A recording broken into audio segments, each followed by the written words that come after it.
everyone. পুনৰবাৰ মোৰ চেনেললৈ স্বাগতম জনাইছোঁ। আশা কৰোঁ সকলো ভালেই আছে। মই বৰ্তমান ভালে আছোঁ বাৰু। প্ৰতিদিনে কাম বন কৰিলোঁ, গা পা ধুলোঁ, চাকি বন্তি জ্বলালোঁ। এইকেইদিন ভিডিঅ' দিব পৰা নাই কাৰণ এটা কামত ব্যস্ত হৈ আছিলোঁ, সেইকাৰণে আৰু দিয়াৰো মই বনাব পৰা নাই। এতিয়া ভাবিছোঁ লাহেকৈ ভিডিঅ'টো আৰম্ভ কৰোঁ। মই কালিও আৰম্ভ কৰিছিলোঁ, কিন্তু ভিডিঅ'টো আৰম্ভ হৈ থাকিল। গতিকে কালি ক্লিপকেইটা আৰু আলু ক্লিপকেইটা মই এনেকৈ মিক্সাৰ কৰি দি দিম। আপোনালোকে চাব ভিডিঅ'টো সম্পূৰ্ণকৈ। এইখিনি হৈছে যোৱাকালিৰ ক্লিপ, গতিকে মই আজি ভিডিঅ'ত লগাই দিছোঁ। চাওকচোন কাপোৰ, ইমান কাপোৰ ধুইছে। অকল আমাৰ নহয় বাৰু, খুৰাহঁতৰো আছে, আমাৰো আছে। গোটেই চোতালখন ভৰ্তি কৰি দিছে, তাৰ লগাই সিহঁতে খুৰীমাহঁতো দিছে। এয়া চাওকচোন, ধুনীয়া কৰিছে ফৰকাল। ৰ'দ দি আছে, কাপোৰখিনি ধুনীয়াকৈ শুকাই গৈছে বাৰু। আকাশখন কি ধুনীয়া দেখা আছে, নীলা নীলা মেঘবিলাক যাই আছে। বহুত বেছিয়ে ভাল লাগিছে। সেইকাৰণে ঘৰটো চাফা কৰি লওঁ মই। কাপোৰ কানিবিলাক মায়ে ধুই আছে, চাফা কৰা মোক দিছে মোৰ পাল্টাৰ মানুহখিনি। গতিকে মই ঘৰটো চাফা কৰি লওঁ, ভিডিঅ'টো চাই থাকোঁ। চাবচোন, মাজে মাজে দেউতাই দেখিব আৰু কেমেৰাটো ফালে চাব, এনেকুৱাই কৰি আছে। কাম বন কৰা হৈ গ'ল। মায়ে ভাত বনালে, ভাত বনাই আমি এতিয়া ভাতৰ খাব লৈছোঁ। মাহৰ দালি আছে আৰু এয়া মাছ ফ্ৰাই কৰিছে পিঁয়াজৰ সৈতে, ভাতকেৰেলা আৰু ভাজিছে, আৰু এয়া চব্জি আছে, আচাৰ আছে। তেনেকৈ ভাতকেইটা আমি খাই লওঁ। চাই থাকক আপোনালোকে। ভাত পানী খাই আজৰি হ'লোঁ।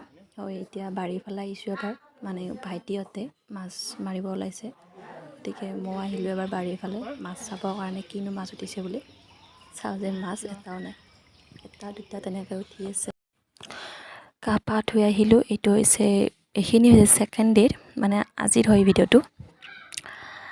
গতিকে গা পা ধুই আহিলোঁ। আহি কালি ধোৱা কাপোৰখিনি তেওঁলোকে জাপা নাই আৰু পৰ্দাবিলাকো লগোৱা নাই। গতিকে মই সেইখিনি বিচনাকেইখন ভাল কৰি লওঁ, পৰ্দাকেইখিনি লগাই লওঁ, তাৰপিছত বাকী কামবিলাক কৰি থাকিম। এই চাওক, গ্লাছত পানী আছে, ইয়াতে মই এৱা গাখীৰ দিম, ফুল দিম, আৰু ইয়াত দুবৰি দিছোঁ, চাউল দিম আৰু সোণৰ পানী তেনেকৈ দিম, আৰু দি মই ঘৰটোৰ গোটেইখিনিতে ছটিয়াই দিম। এতিয়া সুধি হয় বুলি কয়, মাহঁতে কোৱা কথা নাজানো বাৰু কিমান। যিহেতু গোটেই কামখিনি হৈয়ে গ'ল আমাৰ আমতিৰ কাৰণে, এতিয়া মন্দিৰটো চাফা কৰিব লাগিব। সেইকাৰণে তাৰ আগতে এইখিনি আমি ছটিয়াই দিওঁ মই। এতিয়া মন্দিৰটো চাফ কৰি লওঁ, যিহেতু আমাৰ চোতালত তেনেকুৱাকৈ ঠাই নাই মন্দিৰটো কৰিবৰ কাৰণে। গতিকে মায়ে এনেকৈ ঘৰত মই থকা ৰুমটোতে এইখিনি অলপমান কোণত কৰি মন্দিৰটো স্থাপন কৰিছে, যিহেতু চোতালত তেনেকুৱাকৈ ঠাই নাই আমাৰ। গতিকে ইয়াতে তেনেকৈ ৰাখি থৈছে ভগৱানৰখিনিক। গতিকে মই এইখিনি চাফা কৰি লওঁ, ধুই লওঁ গোটেইখিনি। চাফা কৰি লোৱাৰ পিছত চাকি বন্তি দিম আমি। পাছ এইখিনি চাফা কৰি ধুই লওঁ, তাৰপিছত এইখিনি মই মুচি দিম ঠাইখিনি। যিহেতু আমতি, এইখিনি আমি ইয়াত চাকি বন্তি জ্বলা নাই, ওচৰতে অহা নাই মন্দিৰটোৰ আমি। গতিকে আজি গোটেইখিনি চাফ কৰিব লাগিব, কৰি নৈবদ্য দিম, চাকি বন্তি জ্বলাম আৰু। গতিকে চাই থাককচোন মইনো কেনেকৈ এইবোৰ কৰোঁ, কেনেকুৱা ধৰণৰ নিয়ম আমাৰ ইয়াত। নৈবদ্যখিনি সজাই ল'লোঁ, লৈ এতিয়া মই চাকি বন্তিখিনি দি লওঁ। দিয়াৰ পিছত নৈবদ্যখন আগবঢ়াই দিম।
মন্দিৰৰ কামখিনি হৈ গ'ল মোৰ, গতিকে এতিয়া চাহ খাই লওঁ। মই যিহেতু একো খোৱা নাই এতিয়ালৈকে, বহুত বেছি ভোক লাগিছে, গতিকে মই চাহখিনি খাই লওঁ। চাহটো মেইন, চাহ লাগিবই মোক, গতিকে চাহখিনি খাই লওঁ। লাল চাহ খাওঁ, কিন্তু আজি গাখীৰ দিয়া চাহ খালোঁ। চাহ খাই বাৰু উঠিলোঁ কেতিয়াবাই, কিন্তু মাজতে বাছ অলপমান ৰেষ্ট ল'লোঁ মই। এতিয়া চিৰা দৈ খাম বুলি ভাবিছোঁ। চিৰা দৈ ঘৰতে কৰিছে মায়ে, আকৌ নাৰিকল আছে ইয়াতে। এতিয়া সময় প্ৰায় 2:30 মান হ'ল, আৰু এয়া চাওকচোন মায়ে ছাগলী মাংস বনাই আছে জুইত। জুইত বনালে বেছি টেষ্টি হয়, সেইকাৰণে জুইত বনালে। বাকীখিনি বাৰু গেছতে বনালে। গাহৰি মাংস আনিছিলে আৰু ব্ৰইলাৰ মাংস আনিছিলে, এই দুইখিনি গেছতে বনালে। এইখিনি বনাইছে জুইত, কাৰণ কিয় জুইত টেষ্টটো বেছি হয়। এয়া মায়ে বনাই আছে, যিহেতু জুইত বনাই আছে, গতিকে বনাই আছে মায়ে। তাৰপিছতে মই পানী দিয়াৰ আগত ভজা মাংসটো খাই ল'লোঁ। এইটো বাৰু আগৰ পৰা অভ্যাস, সকলোৱে খায় হয়তো, নহয়নে বাৰু? মোৰ আগৰ পৰাই অভ্যাস, যিহেতু পানী দিয়াৰ আগত কম মাংস হ'লেও বেছি মাংস হ'লেও মই এপিচ নহয় এপিচ খাবই লাগিব। গতিকে আজিও মায়ে বাতিত উলিয়াই দিছে, গতিকে সেইখিনি খাই লওঁ মই। এয়া আজিৰ থালি ৰেডি। ছাগলী মাংসখিনি নাখাওঁ বাৰু, সেইখিনি ৰাতিলৈকে খাম। এতিয়া এইখিনিৰে আমি খাই লওঁ। এতিয়া আমি ভাত খাম, আপোনালোকে চাব। এয়া বাৰু মোৰ কথা নহয়, এয়া খাৱনিৰ এটা ফেমাছ ডাইলগ হয়, গতিকে মই ভাবিছোঁ মই এবাৰ ডাইলগটো কৈ দিওঁ। কেনেকুৱা পালে ক'বচোন, মোৰ কোৱাত হৈছেনে নাই। এয়া চাওকচোন, আমাৰ সৰুজনৰ উৎপাত আৰম্ভ হৈ গ'ল সদায় নিচিনাকৈ। আজি বাৰু উৎপাতটো অলপমান বেলেগ মানে অলপ বেছি, বহুত বেছি আজি উৎপাতটো হৈছে। শুই গৈছে মাটিতে, আৰু তাত মই বেছিকৈ কৈ আছোঁ, মানে শুই দিয়া তেনেকৈ কৈ আছোঁ। সি ধুনীয়াকৈ মৰম লগাকৈ শুই গৈছে, নহয়নে? চাওকচোন ইমান ধুনীয়াকৈ শুইছে। এতিয়া যিহেতু মই টিউশ্যনত যাম, কাৰণ সেইটো সদায় কাম বাৰু মোৰ, গতিকে আজি ভিডিঅ'টো ইমানতে সামৰিলোঁ। যদি ভাল লাগিছে তেন্তে লাইক কৰিব, কমেণ্ট কৰিব, শ্বেয়াৰ কৰিব এণ্ড ছাবস্ক্ৰাইব কৰিব। Thank U.